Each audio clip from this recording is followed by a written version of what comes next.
औज़ुबिल्लाहिमिनश्शैतानिर्रजीम बिस्मिल्लाहिर्रहमानिर्रहीम अस्सलामु अलैकुम वरहमतुल्लाहि वबरकातुहू। सूरह शोरा है मेरे सामने और सूरह शोरा की आयत नंबर 29 है। पारा नंबर 19 है और रुकू नंबर 6 चल रहा है। सूरह शोरा की आयत नंबर 28 तक पहुँचे हम और आयत नंबर 28 तक मूसा अलैहिस्सलाम और बादशाह वक्त फ़िरौन का मुकालमा चल रहा है और मूसा अलैहिस्सलाम हर मुमकिन कोशिश कर रहे हैं, क्योंकि अल्लाह तबारक व तआला के हुक्म से आए थे फ़िरौन के पास और फ़िरौन को मनाने की कोशिश कर रहे हैं। और फ़िरौन है कि मुसलसल धमकियों पे उतरा हुआ है और धमकियों पे धमकियाँ दिए जा रहा है। और मूसा अलैहिस्सलाम बावजूद ये कि पहले घबरा रहे थे, डर रहे थे, प्रॉपर जवाब दिए जा रहे हैं और अपना दिफा किए जा रहे हैं। और आयत नंबर 27 में फ़िरौन ने तंज करते हुए कहा कि लोगों सुनो, तुम्हारे पास अल्लाह ने रसूल भेजा है जो दीवाना है, पागल है, मजनून है। और फिर पिछले एहसानात भी याद करवाई और मूसा अलैहिस्सलाम ने उसके जवाब में फिर अल्लाह तबारक व तआला को रब्बुल आलमीन कह के ज़िक्र फरमाया और फरमाया कि रब का मतलब पालने वाला। फिर फ़िरौन को आसान जितलाया कि तू नहीं लोगों को पाल रहा बल्कि पालने वाला रब है, अल्लाह तबारक व तआला की ज़ात है जो कि सबको रिज़्क दे रही है और सबकी परवरिश कर रही है। और तेरी गलतफहमी है कि तू लोगों को कह रहा है कि मैं तुम्हें पाल रहा हूँ और मैं तुम्हारी परवरिश कर रहा हूँ, मैं तुम्हें आसूदा कर रहा हूँ, मैं तुम्हें आसाइशें दे रहा हूँ, तुम्हारी ज़िंदगी आसूदा है और ना ही तू किसी की ज़िंदगी को कोई नुकसान पहुँचा सकता है। ये फ़िरौन को मूसा अलैहिस्सलाम बता रहे हैं। यहाँ मूसा अलैहिस्सलाम ने फिर दलील दी और फरमाया कि मैं उस रब की बात कर रहा हूँ। पहले 2 आयतें पीछे फ़िरौन ने पूछा वमा रब्बुकुम, किस रब की बात कर रहे हो, कौन रब, किसको रब कह रहे हो, रब पाल तो मैं रहा हूँ तुम लोगों को। तो मूसा अलैहिस्सलाम ने दलाल दिए और फरमाया कि ज़मीन आसमान का रब, तुम्हारे पिछलों और अगलों का रब, तुम्हारा रब, कीड़े मकोड़े का रब, आसमान चांद सूरज तारों का रब, सबको परवरिश करने वाली अल्लाह तबारक व तआला की ज़ात है। मैं उस रब की बात कर रहा हूँ और उस पर ईमान ले आ और उसने मुझे तेरी तरफ भेजा है और उसका हुक्म है कि तू ईमान ले आ, तू गलत रास्ते पे है, तेरा रास्ता गलत है और गलत है तो आइंदा के लिए तुम्हें इससे नुकसान उठाना पड़ेगा। और बाकी जो तुम्हारे साथ हैं, जो तुमने जबरन रखे हुए हैं, तुझसे मुतासर होकर तेरे साथ हैं या तेरी देखा देखी हैं, वो भी तेरे नक्शे कदम पर चलते हुए अपनी दुनिया और आखिरत ज़ाया कर रहे हैं।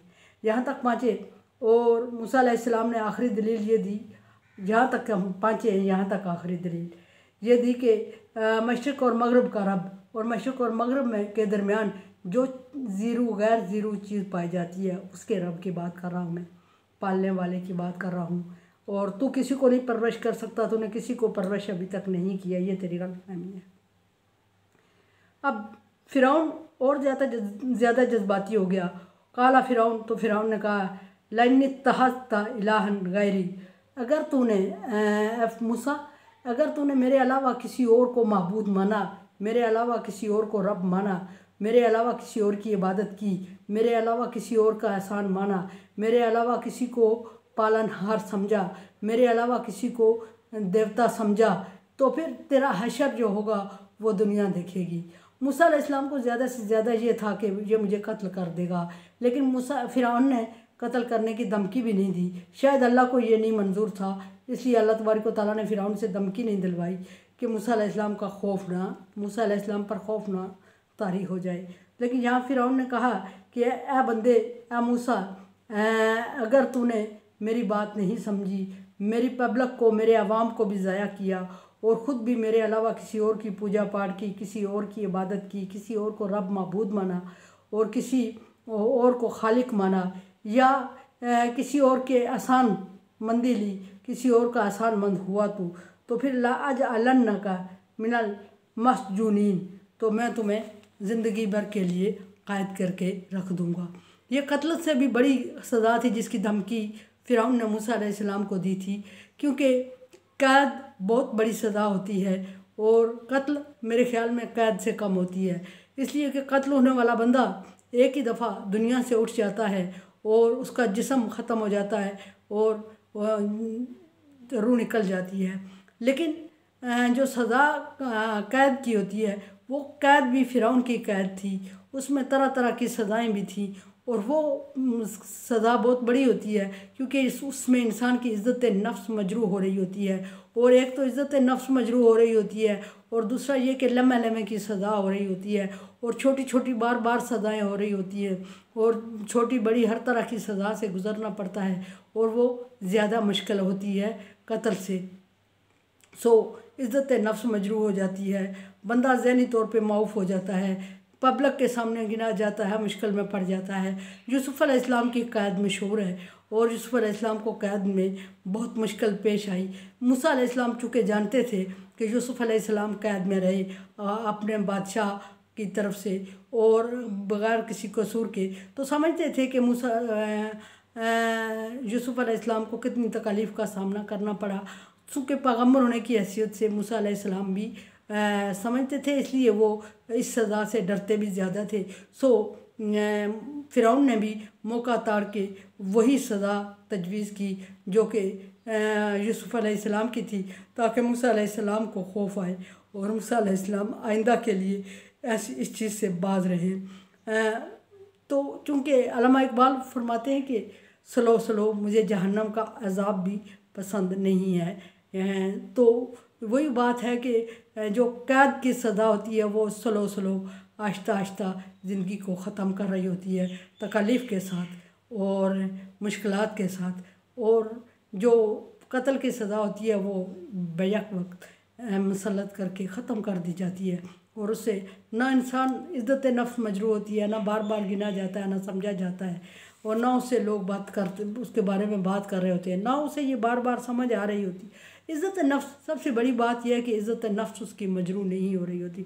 सबसे बड़ा कत्ल इज़्ज़त नफ्स का कत्ल है, और जिसमें इंसान ज़िंदा भी रहता है और इज़्ज़त नहीं होती उसकी, और उसको समझ नहीं आ रही होती है कि वो किसको किस ख्याल से किस चीज़ से याद करे, किस तरह मसले का हल करे। और फ़िरौन ने मूसा अलैहिस्सलाम को सज़ा सुना दी, और कुछ लोगों को तो फ़िरौन ने और ही सज़ा सुनाई थी कि जो मुझे छोड़ के मूसा के रब पर ईमान लाएगा, मूसा की बात मानेगा, मूसा के मज़हब को अपनाएगा, उसको मैं मुखालिफ सिमत से उसके हाथ पाँव काट के दरख्तों पे लटका दूँगा। तो ये सज़ा भी तजवीज़ की थी फ़िरौन ने, और मूसा अलैहिस्सलाम को यहाँ कैद से मतलब ये नहीं कि किसी कोठरी में बंद कर देना था, बल्कि कैद बामशक्क़त भी मामूली चीज़ है। वहाँ मूसा अलैहिस्सलाम को टार्चर सेल बनाना था उसने, और जो उसने बता दिया था मूसा अलैहिस्सलाम को दबे अल्फाज में कि ऐसी सज़ा में रखूँगा कि जो तू बर्दाश्त नहीं कर सकेगा, और तू ख़ुद मज़हब छोड़ के मेरी तरफ आ जाएगा, और उससे पहले तू बाज आ जा, बाइज़्ज़त तरीके से तुझे बुला रहा हूँ। ये मूसा अलैहिस्सलाम को फ़िरौन की धमकी थी।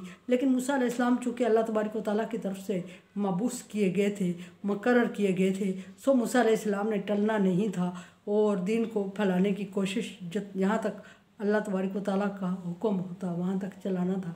जब अल्लाह तबारक व तआला का हुक्म होता कि बस कर मूसा, अब इनका अंजाम होने वाला है, तो फिर मूसा अलैहिस्सलाम बस कर जाते और उनका अंजाम होता, और वो मूसा अलैहिस्सलाम को हुक्म हुआ कर लेके निकल इनको जो तेरे साथ है, बाकियों का अंजाम हो गया।